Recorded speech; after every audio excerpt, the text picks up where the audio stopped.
አምላክ ብቻ አባዬን በማረልኝ እንጂ ሌላ ሁሉ ነገር ቀላል ነበር ሐሴት ተብየዋ እንግዲህ ሃና ለማባረር ከዛ ቤት ቆርጣ ተነስታለች ማለት ነው እንግዲህ ሐሴት ተብየዋ የላካት ማን ይሁን ማን እንግዲህ ቤት ውስጥ ብጥብጥ እንዲነሳና በቤታቸው ላይ ከባድ ጠብ እንዲነሳ ለማድረግ እየሞከረች ትገኛለች ነገሩ አልሳካ እያላት ነው እንጂ ብዙ ነገሮችን እየሞከረች ነው ሐሴት ተብየዋ ግን አንድ አወዛጋቢ ነገር አውርታለች ምንድነው ያወራችው የተወለድንበት ቤት ብላ እንግዲህ ሳታስበው ሚስጥር አውጥታለች ምናሴም እንግዲህ ኤን ወሬ ስትናገር ምን አላት እዚህ ቤት እኮ እኛ አልተወለድንም አክስቴ ሰፈር ነው የተወለድነው እኛ ብሏት አክስቴ የምትላት ማናት ስትለው የወይዘሮ ሜላት ጓደኛ ናት ወይዘሮ ባዩሽ ብሎ ነግሯታል ስለዚህ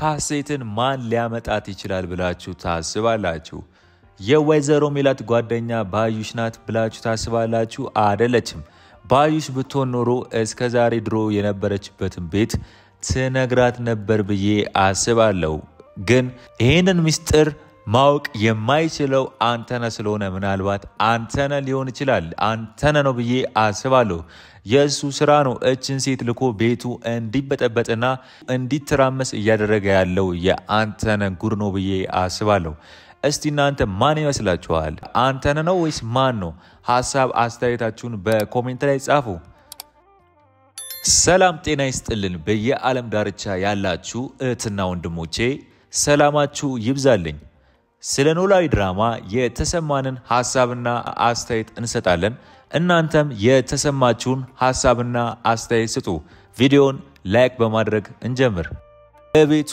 እንዲበጠበጥ አንድ ሰው ልኳታል ማለት ነው ስለዚህ የላካት ሰው ማን ይሁን ማን የምንደርስበት ይሆናል ሃና ቤቱን በመታስተካክልበትና በመታጸዳበት ታይም ላይ ሐሴት መጣለች ልክ ሐሴት ስታያት መስቀሉ ወድቆ ነበር ከሳጥኑ ላይ መስቀሉን ስታነሳው ሐሴት ደርሳባታለች ግን ያ መስቀል የማን ነው የሚለው ጥያቄ ነው ሃና ቤት የነበረው መስቀል ከሆነ ሐሴት ያገኘችው እንዴት ሃና እንዴት ዝም አለች ይሄኮ የኔ መስቀል ነው ብላ እንዴት ልታወራና ልትከራከር የዛ ታይም ላይ አልቻለችም ካባረረቻት በኋላ ሐሴት ሃናም ለቅሶን የጀመረችው ግን ምንድነው ያን ታይም ላይ ሃና እንዴት ይሄ የኔ መስቀል ነው የሚለው ጥያቄ አላደረባትም ብዬ አስባለሁ ወይስ አባቷ ጋር እዛው ቤት ያለ መስሏት ያ መስቀል ምናልባት መስቀሉን ስንፈልገው ያ መስቀል ስታጣው ቁም ሳጥኑ ውስጥ ወድቆ ያነሳችው መስቀል ትዝ ይላታል ብዬ አስባለሁ ምናልባት ካሰበች እንጂ አሁን ላይ ይሄንን ምንም አላሰበችውም እሷ የአባቷን ህክምና ነው ያሰበች ያለችው ስለዚህ ያን አባትም እንግዲህ በጣም ህክምና እንደሚያስፈልገው ነው እንግዲህ አሴርም በአቅሙ እየተሯሯጠ ነው ሃናም እንግዲህ ምንም ማድረግ ባችልም ወይዘሮ ሜላት እንግዲህ 100,000 ብር ሰጣታለች ማለት ነው ስለዚህ ወይዘሮ ሜላት ስለሰጠቻትም በደስታ ለሰላም ስለ እናቷ ጥሩነትና መልካምነት ለሰላም ነግራታለች ሃና እንግዲህ በጣም ከባድ ፈተና ውስጥ ነው ያለችው እዚህ ጋር አባቷን ለማሳከም ብር ማግኘት አልቻለችም ግን በተዘዋዋሪም ትንሽም ቢሆን ከወይዘሮ ሜላት እያገኘች ነው ሰላምና ምናሴ ለሃና አባት ህክምና የሚሆነውን ገንዘብ ለመርዳት እንግዲህ እየተባበሯት ነው ሃናን እንግዲህ ወይዘሮ ሜላትም ሰላምም ምናሴም አሴርም እንግዲህ በአቅማቸው የአባቷን ህክምና ለመርዳት ሁሉም የተሯሯጡላት ይገኛል ወይም የአባቷን ህክምና እንዲታከም ለማገዝ እያሰቡላት ነው ሐሴት ተብየዋ እንግዲህ ብዙ ነገሮችን እያበለሻሸች ነው ከሰላም ጋር መስማማት አልቻለችም ከምናሴም ጋር አትስማማም እንዲሁ ሃናንም በማበሻቀጥና በማጽላላት እንግዲህ ከሰራተኝነት ከቤት እንድትወጣ እያሴረችላት ትገኛለች እንግዲህ ሐሴት ተብየዋ ለወይዘሮ ሜላት ሹክ ያለችው አንድ ነገር አለ ሃና ሌባ ናት ትሰርቃለች ከቤት ውስጥ ብዙ ጊዜ ሳያት መኝታ ቤት ክላስ እየገባች ትበረብራለች በማለት እንግዲህ ለወይዘሮ ሜላት ሹክ ብላለች ወይ ሐሴት ተብየዋ እንግዲህ ወይዘሮ ሜላት ሃናን እንድታባራት ስለምትፈልግ ይመስለኛል። ስለዚህ ሃና ወይዘሮ ሜላት ታባራታለች አታባራት የሚለውን የምናየውናል። ግን ወይዘሮ ሜላት ደግሞ ሃና እንድትወጣባትና ከቤቷ እንድትርቅ አትፈልግም። ስለዚህ ወይዘሮ ሜላት ታባራታለች ብዬ አላስብም። ግን ሌላ ምክንያትም ፈጥራ ቢሆን ብቻ ሃና ከቤት ውስጥ እንድትወጣ ሐሴት ታደርጋለች። ለምን? ለሃና ያላቸው ፍቅር ሁሉም እናትየውም ምናሴም ሰላምም ምንም እያስደሰታት ስላልሆነ ሃና እንድትወጣ ለማድረግ እቅዷን እየጀመረችና እየሰራች ነው። በዚሁ ታቆማለች ብዬ አላስብም። ይሄን እቅዷን እያሰፋች ሃና ላይ መጥፎ ነገር እንዲደረግና እንድትባረር ወይም ደግሞ ከዛ ቤት እንድትወጣ ለማድረግ እያሴረች ትገኛለች። ግን ሐሴት ተብዬዋ ግን ማን ነው የላካት የሚለው ጥያቄ ነው ዋናው ነገር። ሐሴት ተብዬዋ እቤት ውስጥ እንደዚህ በውሸት እየተርመጠመጠች ወይዘሮ ሜላትም ልጄ ናት ብላ እየተንከባከበቻት ሰላምም ምናሴም እንግዲህ ሁለቱም እህት አገኘን ብለው እየተንከባከቧት ነው። ግን ሐሴት ተብዬዋ በውሸት እዛ ቤት ገብታ እንግዲህ የራሷን ስራ እየሰራች ትገኛለች። ሐሴት ላይ ምናሴም አንድ ነገር ይዞባታል። ሰላምም የሐሴት ሙድ አልተመቻትም። ስለዚህ ሐሴት ራሱ እቤት ውስጥ ይበጣበጣሉ ብዬ አስባለሁ። ለምን? ሐሴት ሃና እንድትባረር ካደረገች ሃና ቢያንስ ከዛ ቤት ከወጣችላቸው ሐሴት ምንም የሐሴት ምግቧም ሆነ ስራዋም ስለማይጥማቸው እቤቱ ይበጠበጣል።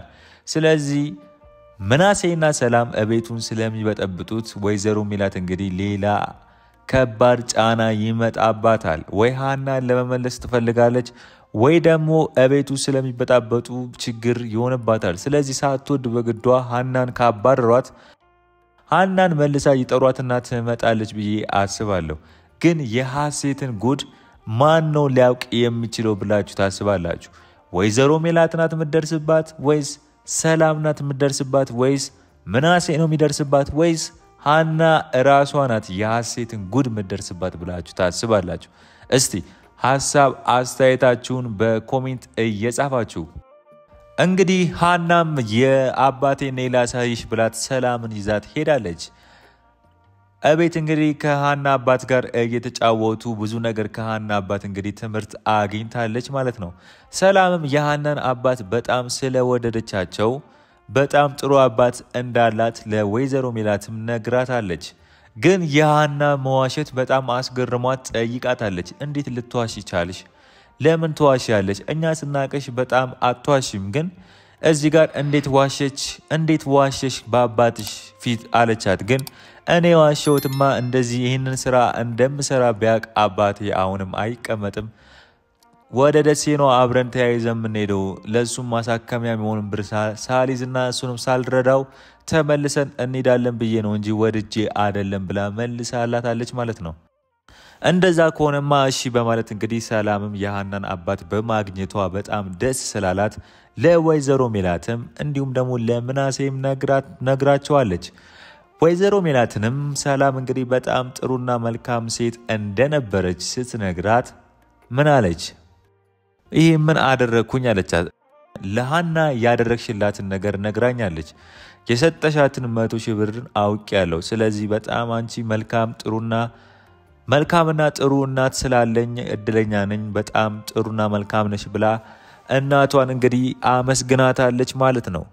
ግን እዚህ ጋር ስታመሰግናት ግን አንድ ነገር አለ። ምንድነው ያ ነገር? ስለ አንተነህ አንስታባታለች። ያንቺን መልካምነትና ጥሩነት በስራው ቦታ ላይ ሁሉም አያውቁም እንጂ አንቺ መልካምና ጥሩ ሰው እንደሆንሽ አንተነህ ነው የሚያውቀው። ስራው በስነ ስርዓት እንዲሰራ አንቺ ትፈልጊያለሽ እንጂ ለሰራተኞቹ እንደ መጥፎ ነው የምትታየው። ግን አንቺ መልካምና ጥሩ ስለ አንቺ ባህሪ እያንዳንዱን ነግሮኛል እና መጀመሪያ አላምነውም ነበር። ጥሩ ናት እናትሽ ሲለኝ አላምነውም ነበር። ግን ለካ ትክክል ነበር የተናገረው ብላ ስትናገራት መጀመሪያ እናትየው ዝም ብላ አሳልፎ ነበር። ግን ይሄ ንግግሯ ከአንተነ ጋር ምን ያህል ቅርብርብ እንደነበራቸው ሌሊቱን ሙሉ እንዳላስተኛት መልሳ በንጋታው ለሰላም ነግራታለች። እንግዲህ ሰላም ጎዷ ሊወጣባት ነበር። ለምን ወይዘሮ ሜላት የሆነ ጥርጣሬ አሳድሮባታል። አንተነን ስለማታምነውና ምላሰኛ ልጅ ስለሆነ እንግዲህ ልጄንም የሆነ ነገር አድርጓት እንዳይሆን በማለት ሰላም ማታ ከተናገረችው ንግግር በማሰብ ሰላምን አፋጣጣለች ማለት ነው ወይዘሮ ሜላት። ሰላምም እንግዲህ ተንተባትባ የምታወራው ጠፍቶባት ነገሩን አሳልፈዋለች። ግን ወይዘሮ ሜላት የሆነ ነገር ይዛለች፣ አንድ ነገር ይዛባታለች። ከአንተነ ጋር ምን አይነት ቅርብርብነት እንደነበራቸውና ይሄን ካጣራች ወይም ካወቀች አንተነ የሰራቱን ጉድ እስከዛሬ ስለማታቅ የታከመችውም በአንተነ በሰራው ጉድ መሆኑን የታመመችውም ካወቀች እንግዲህ ወይዘሮ ሜላት ከሰላም ጋር እንግዲህ ከእንደገና የሚጣሉ ይመስለኛል። እንዴት እውነቱን አልነገርሽኝም በሚል ሌላ ክርክርና ጠብ ቤት ውስጥ ይፈጠራል ብዬ አስባለሁ። የዛሬው ቪዲዮ ይሄን ይመስል ነበር። በሌላ ቪዲዮ እስከምንገናኝ ቸር ቆይልኝ።